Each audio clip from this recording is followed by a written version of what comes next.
Kothari Commission 1964-66.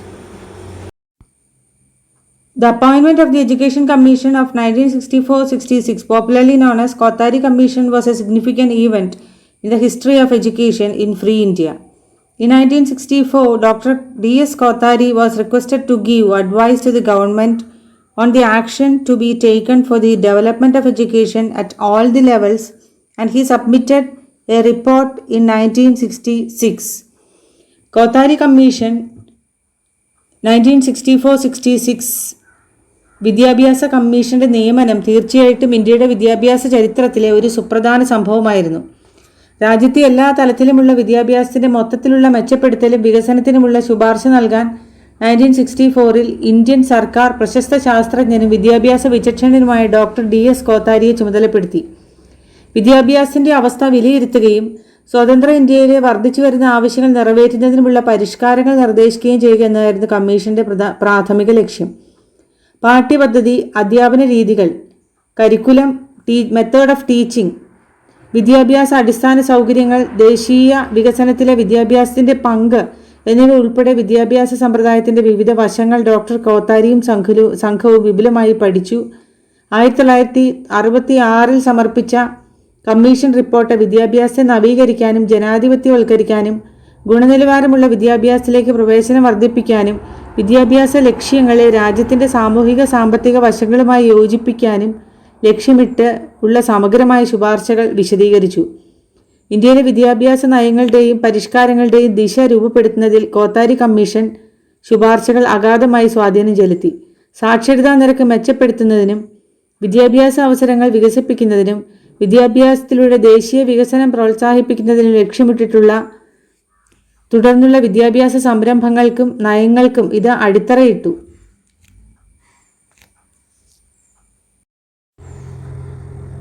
Chairman doctor D.S. Kothari, the then chairman of university grant commission UGC. 1964 July 14 government പ്രമേയത്തിലൂടെ സ്ഥാപിതമായ commission 1964 October 2 അതിന്റെ പ്രവർത്തനം ആരംഭിച്ചു. ഇന്ത്യയിലെ വിദ്യാഭ്യാസത്തിന്റെ അവസ്ഥ വിലയിരുത്തുകയും അത് മെച്ചപ്പെടുത്തുന്നതിനുള്ള ശുപാർശകൾ നൽകുകയും ചെയ്യുക എന്നതായിരുന്നു ഇതിന്റെ പ്രാഥമിക ലക്ഷ്യം. The third commission in post independent India. Government resolution setting up the Education Commission on July 14, 1964, began its task on October 2, 1964 and submitted its report to the government on June 29, 1966. Report entitled Education and National Development. 17 members, in which 5 foreign experts from countries such as USA, UK, USSR, France and Japan. USA, UK, USSR, France, Japan തുടങ്ങിയ രാജ്യങ്ങളിൽ നിന്ന് 5 വിദേശികളും ഉൾപ്പെടെ 17 അംഗങ്ങൾ കമ്മീഷനിൽ ഉണ്ടായിരുന്നു. കോത്താരി കമ്മീഷന്റെ ശുപാർശകൾ ഇന്ത്യയിലെ തുടർന്നുള്ള വിദ്യാഭ്യാസ നയങ്ങളിൽ ആഴത്തിലുള്ള സ്വാധീനം ചെലുത്തി. ഇത് സാർവത്രിക പ്രാഥമിക വിദ്യാഭ്യാസത്തിനു വേണ്ടി വാദിക്കുകയും തൊഴിലധിഷ്ഠിത പരിശീലനം പ്രോത്സാഹിപ്പിക്കുകയും ദേശീയ ഉദ്ഗ്രഥനവും സാമൂഹിക സാമ്പത്തിക പുരോഗതിയും പ്രോത്സാഹിപ്പിക്കുന്നതിൽ വിദ്യാഭ്യാസത്തിന്റെ പ്രാധാന്യം അടിവരയിട്ട് പറയുകയും ചെയ്തു. Features. It tried to cover every field and aspects of the entire educational system. Its firm belief that education is the most powerful instrument of national development. The opening of the commission, the destiny of India is being shaped in her classroom, denotes the value of education that determines the level of prosperity, welfare and future of the country. സമഗ്രമായ വ്യാപ്തി. Commission ഇന്ത്യയിലെ മുഴുവൻ വിദ്യാഭ്യാസ സമ്പ്രദായവുമായി ബന്ധപ്പെട്ട വിപുലമായ വശങ്ങൾ ഉൾക്കൊള്ളാൻ ശ്രമിച്ചു. വിദ്യാഭ്യാസത്തിന്റെ പരിവർത്തന ശക്തിയിലുള്ള വിശ്വാസം. ഇന്ത്യയിലെ വിധി അവരുടെ ക്ലാസ് മുറികളിൽ രൂപപ്പെടുത്തുന്നു എന്ന പ്രസിദ്ധമായ ഓപ്പണിംഗ് ലൈൻ വിദ്യാഭ്യാസത്തിന്റെ പ്രസക്തിയെക്കുറിച്ച് ഉറച്ച വിശ്വാസത്തെ പ്രതിഫലിപ്പിക്കുന്നു. പാഠ്യപരിഷ്കരണം, പ്രവേശനം വിപുലപ്പെടുത്തൽ, അധ്യാപന നിലവാരം മെച്ചപ്പെടുത്തൽ, ശാസ്ത്ര സാങ്കേതിക വിദ്യാഭ്യാസത്തിന് ഊന്നൽ നൽകി തുടങ്ങിയ നിർദ്ദേശങ്ങൾ ഉൾപ്പെടെ വിദ്യാഭ്യാസ സമ്പ്രദായത്തെ നവീകരിക്കാനും കമ്മീഷൻ വിപുലമായ ശുപാർശകൾ നൽകി. സാമൂഹിക രീതി ശ്രദ്ധ കേന്ദ്രീകരിക്കുക. സമൂഹത്തിലെ പാർശ്വവൽക്കരിക്കപ്പെട്ട വിഭാഗങ്ങൾക്കുള്ള അവസരങ്ങൾ വിപുലീകരിക്കുന്നതിൽ ശ്രദ്ധ കേന്ദ്രീകരിച്ചുകൊണ്ട് വിദ്യാഭ്യാസത്തിൽ കൂടുതൽ തുല്യതയ്ക്കും ഉൾപ്പെടുത്തലിനും കമ്മീഷൻ വാദിക്കുന്നു.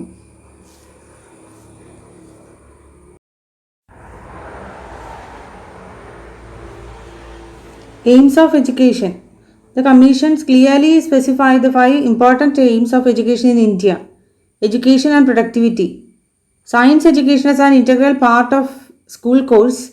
Work experience as an important aspect of general education. Vocational education, especially at the secondary school stage to meet the need of industry, agriculture and commerce. Improvement of science, scientific and technical education and research at the university stage. ചെറുപ്പം മുതലേ ശാസ്ത്രീയ അറിവും നൈപുണ്യവും നൽകാനും സാങ്കേതികമായി മുന്നേറാനുമുള്ള ലോകത്ത് ഭാവിയിലെ വെല്ലുവിളികൾക്ക് വിദ്യാർത്ഥികളെ സജ്ജമാക്കാനും ഇത് ലക്ഷ്യമിടുന്നു.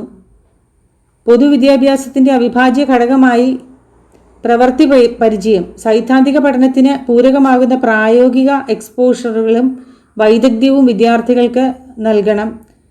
തൊഴിലധിഷ്ഠിത വിദ്യാഭ്യാസം സെക്കൻഡറി സ്കൂൾ ഘട്ടത്തിൽ പ്രത്യേകിച്ച് എടുത്തു കാട്ടുന്നത് വ്യവസായം, കൃഷി, വാണിജ്യം തുടങ്ങിയ വിവിധ മേഖലകളുടെ പ്രത്യേക ആവശ്യത്തിന് നിറവേറ്റാൻ തൊഴിലധിഷ്ഠിത വിദ്യാഭ്യാസം ലക്ഷ്യമിടുന്നു.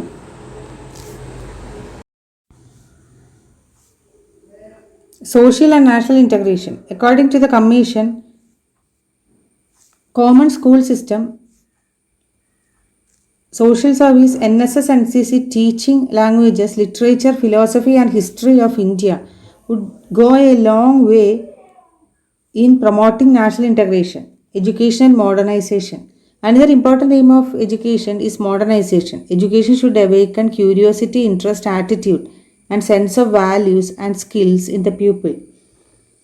വിദ്യാഭ്യാസം ധാർമ്മികവും സാമൂഹിക മൂല്യങ്ങളും നൽകുന്നു. നീതി, ഉത്തരവാദിത്തം, സഹാനുഭൂതി, വൈവിധ്യമാർന്ന ആദരവ് എന്നിവയെക്കുറിച്ച് വിദ്യാർത്ഥികളെ പഠിപ്പിക്കുന്നു. ആധുനിക വിദ്യാഭ്യാസം വിമർശനാത്മക ചിന്ത, പ്രശ്നപരിഹാരം, ആശയവിനിമയം, ഡിജിറ്റൽ സാക്ഷരത എന്നിവ ഉൾപ്പെടെ നൈപുണ്യ വികസനത്തിന് ഊന്നൽ നൽകുന്നു. വിദ്യാഭ്യാസത്തിലൂടെ വ്യക്തികൾ ശാസ്ത്രം, സാങ്കേതികവിദ്യ, കല, മാനവികത തുടങ്ങിയ വിവിധ മേഖലകളോട് പ്രത്യേക താൽപ്പര്യങ്ങളും മനോഭാവവും വികസിപ്പിക്കുന്നു.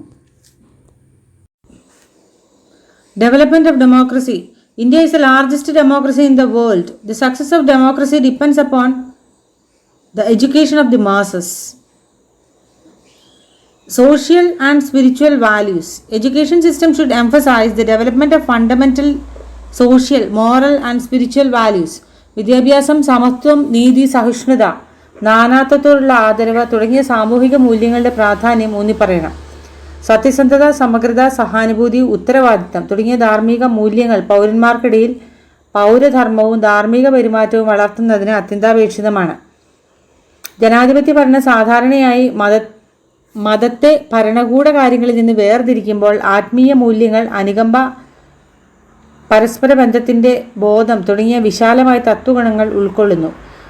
അടിസ്ഥാനപരവും സാമൂഹികവും ധാർമ്മികവും ആത്മീയവുമായ മൂല്യങ്ങളുടെ വികാസത്തിന് മുൻഗണന നൽകുന്ന ഒരു വിദ്യാഭ്യാസ സമ്പ്രദായം വ്യക്തികളെ സമ്പന്നമാക്കുക മാത്രമല്ല, ജനാധിപത്യ ആശയങ്ങൾ ഉയർത്തിപ്പിടിക്കാനും സമൂഹത്തിന് ക്രിയാത്മകമായ സംഭാവന നൽകാനും കൂടുതൽ സജ്ജമായ പൗരന്മാരെ വളർത്തിയെടുക്കാനും സഹായിക്കുന്നു.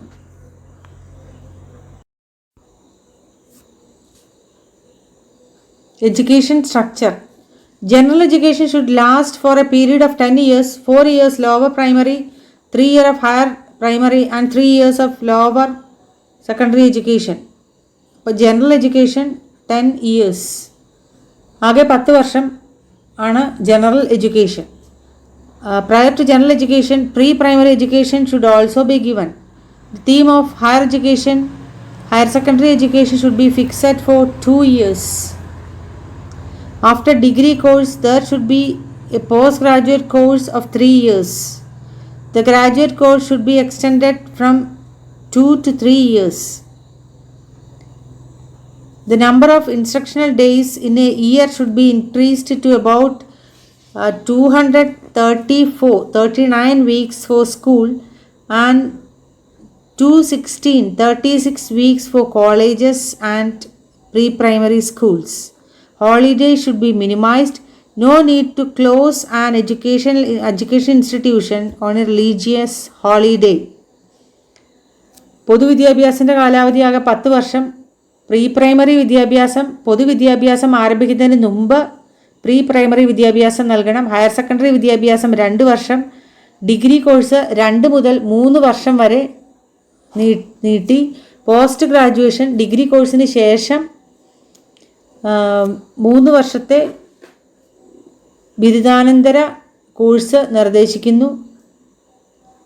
സ്കൂളുകൾക്ക് പ്രതിദിനം 234 ദിവസവും കോളേജുകൾക്കും പ്രീ പ്രൈമറി സ്കൂളുകൾക്കും 216 ദിവസമായും വർദ്ധിപ്പിക്കുക. മതപരമായ അവധി ദിവസങ്ങളിൽ വിദ്യാഭ്യാസ സ്ഥാപനങ്ങൾ അടച്ചിടരുതെന്ന് നിർദ്ദേശിച്ച് അവധികൾ കുറയ്ക്കുക. Status of teachers. It is necessary to improve the economic, social and professional status of the teachers. The scale of pay of teachers of government and non-government school should be the same. A state board of teachers education should be established in each state. The period of training of teachers with secondary course should be 2 years. The course of M.Ed should be 1.5 years. The teachers of the training colleges should have 2 degrees, namely the master's degree and degree in education. The students of the training institutions should be given free education. Curriculum. Lower primary, 1 language, mother tongue or regional language. Mathematics, study of environment, creative activities, work experience, health education, etc. Higher primary, 2 languages, mother tongue or regional language, Hindi or English. Mathematics, science, social studies, art, work experience, social service, physical education, education in moral and spiritual values. Lower primary, 1 language, higher primary, 2 languages. Lower secondary, 3 languages. In non-Hindi speaking areas, mother tongue or regional languages, Hindi in higher or lower standard, English in higher or lower standard. In Hindi speaking areas, mother tongue or regional language, Hindi or English or Hindi, 1 modern Indian language besides Hindi.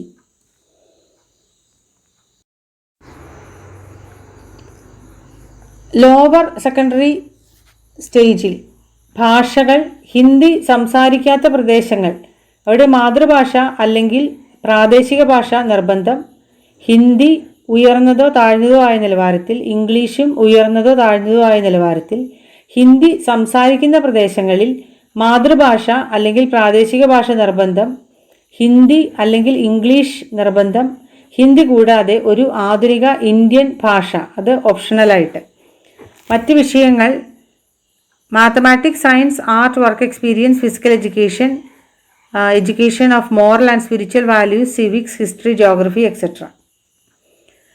Higher secondary, any 2 languages which should include any modern Indian language, any modern foreign language and any classical language. Any 3 subjects to be selected from the following. Higher secondary പാഠ്യപദ്ധതിയിൽ ഭാഷകൾ ഏതെങ്കിലും 2 ഭാഷകൾ, ഏതെങ്കിലും ആധുനിക Indian ഭാഷ നിർബന്ധം, ആധുനിക വിദേശ ഭാഷ ഓപ്ഷണൽ, ക്ലാസിക്കൽ ഭാഷ ഓപ്ഷണൽ. മറ്റ് വിഷയങ്ങൾ 1 additional language, history, geography, economics, logic, psychology, art, physics, chemistry, maths, biology, home science, work experience, physical education, arts, craft, education in moral and spiritual values, etcetera. ഒരു പ്രാഥമിക വിഷയം ഏതെങ്കിലും 3 എണ്ണം തിരഞ്ഞെടുക്കുക.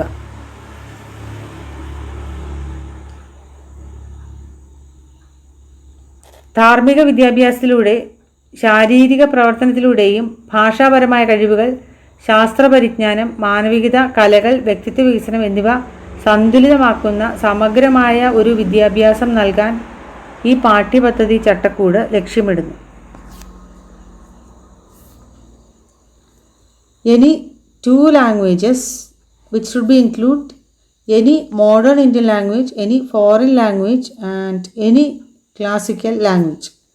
Any 3 subjects to be selected from the following.